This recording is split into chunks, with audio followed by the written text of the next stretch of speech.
എറണാകുളത്ത് സ്ഥാനാർത്ഥി പ്രഖ്യാപനത്തിന് പിന്നാലെയുണ്ടായ പൊട്ടിത്തെറികൾ UDF-ലും NDA-യിലും തുടരുകയാണ്.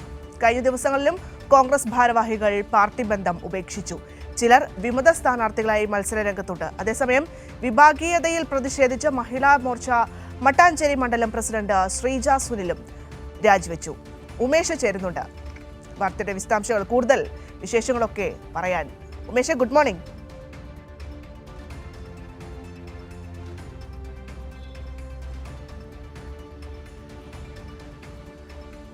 Good morning Bhadra. ഉമേഷ്, എങ്ങനെയാണ് അവിടെയുള്ള വിശേഷങ്ങൾ? കൊച്ചിയിലെ വിശേഷങ്ങളൊക്കെ എങ്ങനെയാണ്? പ്രത്യേകിച്ചും ഇപ്പോൾ തെരഞ്ഞെടുപ്പിൽ LDF-നെ സംബന്ധിച്ചിടത്തോളം യാതൊരുവിധ ടെൻഷനുമില്ല. പക്ഷേ UDF-ഉം BJP-യും അങ്ങനെയൊന്നും അല്ല അവരുടെ കാര്യങ്ങൾ. കഴിഞ്ഞ ദിവസങ്ങളിലൊക്കെ നമ്മൾ ആ കാര്യങ്ങളൊക്കെ റിപ്പോർട്ട് ചെയ്തതാണ്. വിമതരെ കൊണ്ട് ഭയങ്കര ശല്യമായിരിക്കുകയാണ്. പ്രത്യേകിച്ചും തൃക്കാക്കരയൊക്കെ നോക്കുമ്പോൾ ഓൾറെഡി നമുക്കറിയാം, തൃക്കാക്കര നഗരസഭയെ സംബന്ധിച്ചിടത്തോളം അവിടെ അഴിമതി ആരോപണങ്ങളുമൊക്കെയായി അവരുടെ പ്രവർത്തകർ തന്നെ രംഗത്ത് വരുന്നുണ്ട് എന്നുള്ളതാണ്.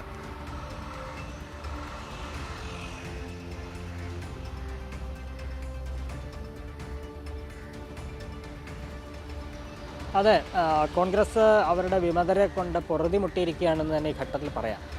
ഈ സ്ഥാനാർത്ഥി പ്രഖ്യാപനത്തിന് പിന്നാലെ അന്ന് മുതൽ, അതായത് എന്നാണോ കോർപ്പറേഷനിലെ സ്ഥാനാർത്ഥികളെ പ്രഖ്യാപിച്ചത് അന്ന് മുതൽ തുടങ്ങിയതാണ് ഈ അസംതൃപ്തരുടെ രാജി.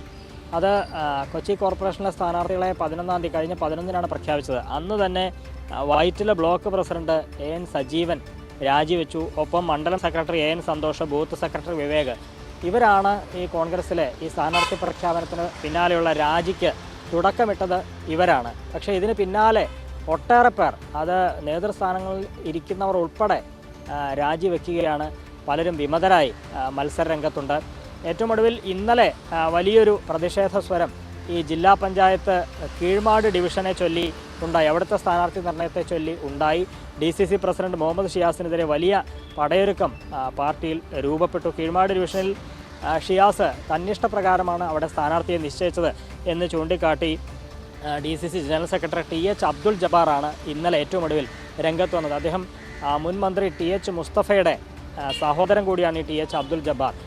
A ഗ്രൂപ്പ് നേതാവാണ്. ഈ A ഗ്രൂപ്പിൻ്റെ നേതാക്കൾ ഒട്ടേറെ പേർ ഈ മുഹമ്മദ് ഷിയാസിനെതിരെ രംഗത്ത് വരികയുണ്ടായി. കാരണം വ്യാപകമായി A ഗ്രൂപ്പിനെ അവഗണിക്കുന്നു എന്നുള്ളതാണ് ജില്ലയിൽ നിന്നുള്ള മുതിർന്ന A ഗ്രൂപ്പിൻ്റെ നേതാവ് ബെന്നി ബെഹനാൻ അടക്കമുള്ളവർ ആക്ഷേപമായി ചൂണ്ടിക്കാണിച്ചത്. ഒപ്പം തന്നെ ഇപ്പോൾ ഭദ്ര സൂചിപ്പിച്ചതുപോലെ തന്നെ തൃക്കാക്കരയിൽ വലിയ പ്രതിഷേധം, അവിടെ ഒരു രാജിമാല തന്നെ ഉണ്ടായി എന്ന് വേണമെങ്കിൽ പറയാം. തുടർച്ചയായി നിരവധി പേർ അവിടെ രാജിവെക്കുകയാണ്. അവിടെയും ഈ A ഗ്രൂപ്പിനെ വ്യാപകമായി അവഗണിച്ചു എന്നുള്ളത് തന്നെയാണ് അവിടുത്തെയും പ്രതിഷേധം. നിലവിലെ തൃക്കാക്കര നഗരസഭാ ചെയർപേഴ്സണായ രാധാമണി പിള്ള ഉൾപ്പെടെയുള്ളവർക്ക് അവിടെ സീറ്റ് നിഷേധിക്കുന്ന സാഹചര്യം ഉണ്ടായി. രാധാമണി പിള്ളയെ കൂടാതെ അവിടുത്തെ സ്ഥിരം സമിതി അധ്യക്ഷരായിരുന്ന സ്മിത സണ്ണി, നൌഷാദ് പല്ലച്ചി, കൗൺസിലർമാരായിരുന്ന MO വർഗീസ്, VD സുരേഷ്, അങ്ങനെ A ഗ്രൂപ്പ് നേതാക്കൾക്ക് വ്യാപകമായി അവരെല്ലാം വെട്ടിനിരത്തി എന്നുള്ളതാണ് അവിടുത്തെ ആക്ഷേപം. അതുകൊണ്ട് പലരും വിമതരായി രംഗത്തിറങ്ങുകയാണ്. ഒപ്പം അവിടുത്തെ ഈ രാധാമണി പിള്ളയ്ക്ക് മുമ്പ് അവിടെ ചെയർപേഴ്സണായിരുന്ന അജിത തങ്കപ്പൻ, അവർ ഈ 5 വർഷത്തിനിടെ 2 ചെയർപേഴ്സൺമാരുണ്ടായി. A ഗ്രൂപ്പിനും I ഗ്രൂപ്പിനും വീതിക്കായിരുന്നു. I ഗ്രൂപ്പിലെ അജിത തങ്കപ്പനായിരുന്നു അതിനു മുൻപ് അവിടെ ചെയർപേഴ്സണായിരുന്നു. ആ അജിത തങ്കപ്പന് വീണ്ടും സീറ്റ് നൽകി. അജിത തങ്കപ്പനാണെങ്കിൽ പണക്കിഴി വിവാദം ഉൾപ്പെടെ ഒട്ടേറെ അഴിമതി ആരോപണങ്ങളിൽ പ്രതി ചേർക്കപ്പെട്ട ആളുകൂടിയാണ് അജിത തങ്കപ്പൻ. അങ്ങനെ അജിത തങ്കപ്പന് സീറ്റ് നൽകിയതിൽ വലിയ പ്രതിഷേധം. അവിടെ വാഴക്കാല വെസ്റ്റ് 17-ാം വാർഡിൽ ബൂത്ത് കമ്മിറ്റി നിർദ്ദേശിച്ചത് യഥാർത്ഥത്തിൽ മണ്ഡലം വൈസ് പ്രസിഡന്റ് KB സുനീർ ആയിരുന്നു. ആ സുനീറിനെ ഒഴിവാക്കിയാണ് അജിത തങ്കപ്പന് സീറ്റ് നൽകിയത്. ഇതിൽ വലിയ പ്രതിഷേധം സുനീറിന് ഉണ്ട്. സുനീർ അവിടെ സ്വതന്ത്രനായി മത്സരിക്കും എന്നുള്ളതാണ് വ്യക്തമാക്കിയിട്ടുള്ളത്. ഒപ്പം തൊട്ടടുത്ത് തന്നെയുള്ള തൃക്കാക്കര ഈസ്റ്റ് മണ്ഡലം സെക്രട്ടറി നാസറും പാർട്ടിയിൽ നിന്ന് രാജിവെച്ചു. മുസ്ലിം ലീഗിൻ്റെ സമ്മർദ്ദങ്ങൾക്ക് വഴങ്ങി കോൺഗ്രസിന് സീറ്റ് നിഷേധിക്കുന്നതാണ് നാസറിൻ്റെ പരാതി. നാസർ ഇപ്പോൾ അതേ വാർഡിൽ, ചിറ്റേറ്റുകര 25-ാം വാർഡിൽ LDF സ്വതന്ത്രനായി മത്സരിക്കുകയാണ്. വല്യാട്ടുമുകൾ എന്ന് പറയുന്ന വാർഡിൽ അവിടെ വാർഡ് കമ്മിറ്റി നിശ്ചയിച്ച സ്ഥാനാർത്ഥിയെ ഒഴിവാക്കി മറ്റൊരു സ്ഥാനാർത്ഥിയെ വെച്ച് പ്രതിഷേധിക്കുന്നു. അവിടെ തൃക്കാക്കര ഈസ്റ്റ് മണ്ഡലം പ്രസിഡന്റ് ഉൾപ്പെടെ ബാബു ആൻ്റണി അടക്കം അവിടെ വിമത സ്ഥാനാർത്ഥിയായി രംഗത്ത് വരികയാണ്.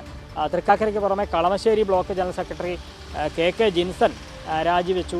ഏലൂർ മണ്ഡലം സെക്രട്ടറി തമ്പി റാഫേൽ, അങ്കമാലിയിലെ യൂത്ത് കോൺഗ്രസ് മണ്ഡലം പ്രസിഡന്റ് റിൻസ് ജോസ്, അങ്ങനെ ഒട്ടേറെ പേർ, അവരുടെ പേര് വായിച്ചാൽ ഒട്ടേറെ പേരുണ്ടാകും എന്നുള്ളതാണ്. അന്ന് തുടങ്ങിയ രാജി ഇപ്പോഴും തുടരുകയാണ് എന്നുള്ളതാണ് ഏറ്റവും പ്രധാനപ്പെട്ട കാര്യം.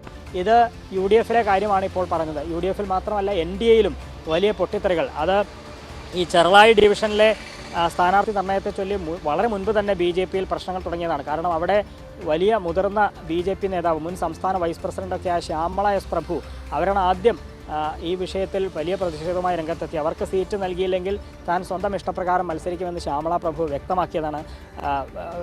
ഏതായാലും ജില്ലാ നേതൃത്വം അവർക്ക് സീറ്റ് നൽകിയില്ല, അതുകൊണ്ട് മത്സരരംഗത്തുണ്ടാകുമെന്ന് ശ്യാമള എസ് പ്രഭു നേരത്തെ തന്നെ വ്യക്തമാക്കിയതാണ്.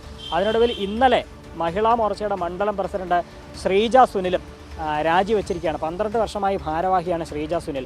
എന്നാൽ വലിയ വിഭാഗീയതയുടെ കേന്ദ്രമായി മട്ടാഞ്ചേരി മാറി എന്നുള്ളതാണ് ഈ ശ്രീജ സുനിൽ ചൂണ്ടിക്കാണിക്കുന്നത്. അതുകൊണ്ട് ഒരു തരത്തിലും BJP-യിൽ നിന്നാൽ വലിയ നീതികേടുണ്ടാകും എന്ന് കണ്ടുകൊണ്ട് തന്നെയാണ് മഹിളാ മോർച്ചയുടെ മണ്ഡലം പ്രസിഡന്റായ ശ്രീജ സുനിലും രാജിവെച്ചിരിക്കുന്നത്. ഇങ്ങനെ വലിയ പ്രതിഷേധങ്ങൾ, പൊട്ടിത്തെറികളൊക്കെ ഈ NDA UDF മുന്നണികൾക്കകത്ത് ഉണ്ടായിക്കൊണ്ടിരിക്കുകയാണ്.